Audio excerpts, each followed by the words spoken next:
1 Kings 17, 1 through 7. Elijah, the character in the biblical account,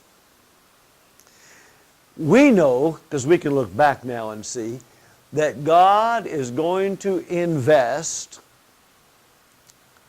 some difficulties into Elijah's life to prepare him, bring him to a new level, if you will, so that a particular fruit might come forward. Now, we've read the account. God has told Elijah that he is to go, leave the place where he is, and he's to go to Kerith,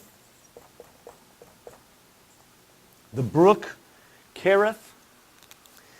And while he's there, God is going to provide for his need. Elijah has been brought, and Elijah's faithful. God said, go to this place, Cherith. Man, faithfully, he went there. Now, you know the meaning of the name Cherith. The word Cherith means a cutting place. A cutting place. Why would God take a faithful servant to a place of cutting and have him in a cutting place for 6 months?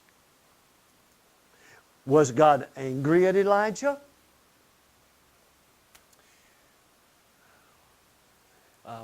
Was God not happy with Elijah's life and just going to bring judgment on him? No.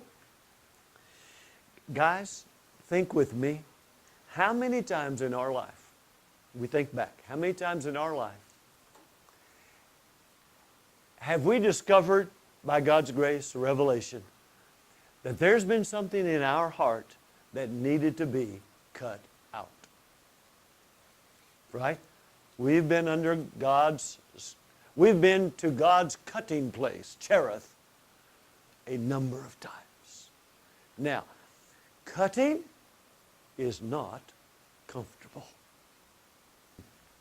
Nobody wants to be cut on. You and I have had, God has taken us to cutting places. And it's not pleasant. Now, here's one of the reasons we need to understand God's process.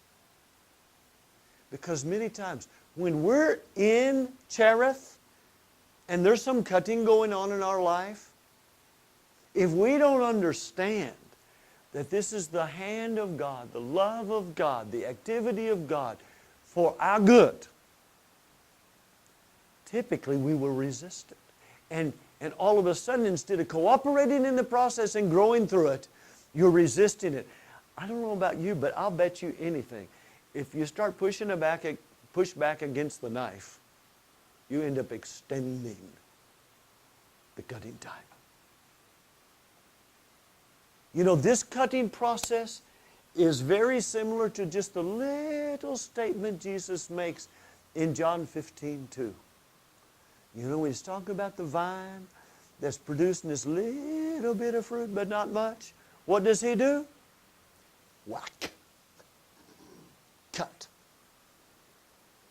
Now, in the short term, you look at that vine and that branch and you go, looked like a mighty severe cut to me. I can't imagine that being good. Then come back a few weeks or months later. Big old long vine with healthy grapes on it. Nobody wants cut, but we do want the fruit. Well, cutting and fruit come together. You can't have one without the other.